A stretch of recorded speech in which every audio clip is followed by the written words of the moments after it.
Text book തുറക്കുമ്പോൾ തന്നെ ഉറക്കം വരുന്ന ടീംസാണ് നിങ്ങൾ എങ്കിൽ നിങ്ങൾക്കുള്ള ഒരു സീക്രട്ട് ഹാക്ക് ഞാൻ പറഞ്ഞുതരാം. ഒരു സൂത്രം ഇത് കേട്ട് കഴിഞ്ഞിട്ടുണ്ടെങ്കിൽ നിങ്ങൾക്ക് ഇനി ഒരു ഉറക്കവും ഇല്ലാതെ ഒരു ഡിസ്ട്രാക്ഷനും ഇല്ലാതെ ഒരു സബ്ജക്റ്റ് ഒരു ടോപ്പിക് ഒക്കെ നിങ്ങൾക്ക് സിമ്പിളായിട്ട് പഠിച്ചെടുക്കാൻ പറ്റും. ഇപ്പോൾ എക്സാം ടൈമൊക്കെ ആണ്. അപ്പോൾ ഇതേപോലുള്ള കോഡും ഇതേപോലുള്ള സീക്രട്ട് ഹാക്കൊക്കെ കിട്ടാൻ വേണ്ടിയിട്ട് ഹരിസാറിൻ്റെ ജസ്റ്റ് ഒന്ന് നിങ്ങൾ എന്ത് ചെയ്യാം, ഒന്ന് ഫോളോ ചെയ്ത് വെച്ചോളൂ. അപ്പോൾ ഇതിനാവശ്യമായിട്ട് നിങ്ങൾക്ക് രണ്ട് കാര്യങ്ങൾ മതി. ഒന്ന് നിങ്ങളുടെ മുന്നിലുള്ള ടെക്സ്റ്റ് ബുക്ക്, ഒന്ന് നിങ്ങളുടെ മൊബൈൽ ഫോൺ. അതായത് ഈ പറഞ്ഞിട്ടുള്ള ടെക്സ്റ്റ് ബുക്കിൽ നിങ്ങളൊരു ടോപ്പിക് എടുക്കുക. ടോപ്പിക്കാണ് ഉദ്ദേശിച്ചത്. ഏത് വിഷയത്തിൻ്റെയും ഒരു ടോപ്പിക് എടുക്കുക. ആ ടോപ്പിക്ക് നിങ്ങൾ നന്നായിട്ട് വായിച്ചു നോക്കുക.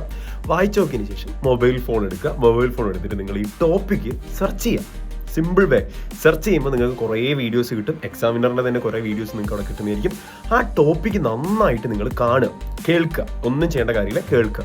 ദെൻ നിങ്ങൾ ഫോൺ അവിടെ മാറ്റി വെക്കുക. ഒരു നോട്ട്ബുക്ക് എടുക്കുക. എന്നിട്ട് ജസ്റ്റ് ഒന്ന് എഴുതി വെക്കുക. ഒരു 5 പോയിന്റ് നിങ്ങൾ കേട്ട കാര്യം, നിങ്ങൾ വായിച്ച കാര്യമൊക്കെ വെച്ചിട്ട് നിങ്ങൾ ഒരു 5 പോയിന്റ് ഒന്ന് എഴുതി വെക്കാൻ നോക്കുക. ഇത് നമ്മൾ ആക്റ്റീവ് റിവിഷൻ എന്നൊക്കെ വിളിക്കും. സിമ്പിളായിട്ട് നമ്മൾ ആ കേൾക്കുന്ന സംഭവത്ത് നമ്മളൊന്ന് ഓർത്തെടുത്തിട്ട് എഴുതാൻ പറ്റുമെന്നുള്ള കാര്യം. ഇങ്ങനെ ഒന്ന് ചെയ്ത് നോക്കി കഴിഞ്ഞാൽ നിങ്ങൾക്ക് ഇനി ഏത് സബ്ജക്റ്റും ഏത് ടോപ്പിക്കും നല്ല കിഡിലോസ്കി ആയിട്ട് പഠിച്ചെടുക്കാൻ പറ്റും. ഫുൾ മാർക്കും കിട്ടും. അപ്പോൾ ഈ ഒരു സംഭവം നിങ്ങളുടെ മനസ്സിലേക്ക് എപ്പോൾ ഉണ്ടായിരിക്കുക. ഇങ്ങനെ ഓരോ ടോപ്പിക്ക് കഴിയുമ്പോൾ ചെറുതായിട്ടൊരു ബ്രേക്ക് എടുക്കാനും ശ്രദ്ധിച്ചോളൂ. ഒരു 5 മിനിറ്റോ 2 മിനിറ്റോ ഒക്കെ ബ്രേക്ക് എടുത്തോളൂ. എന്നിട്ട് അടുത്ത ടോപ്പിക്കിലേക്ക് നിങ്ങൾ പോവാം. അപ്പോൾ ഇങ്ങനെ ഒന്ന് ചെയ്ത് നോക്കി നോക്കുള്ളൂ. നിങ്ങൾക്ക് ഇനി വരാൻ പോകുന്ന എക്സാമിന് നല്ല മാർക്ക് കിട്ടട്ടെ, അടിപൊളിയാക്കാൻ പറ്റട്ടെ. അപ്പോൾ ഇതുപോലുള്ള വീഡിയോസും ഹാക്സിന് വേണ്ടിയിട്ട് ഹരിസാറിനെ ഒന്നുകൂടെ ഫോളോ ചെയ്യാൻ മറക്കാതിരിക്കുക. ബൈ.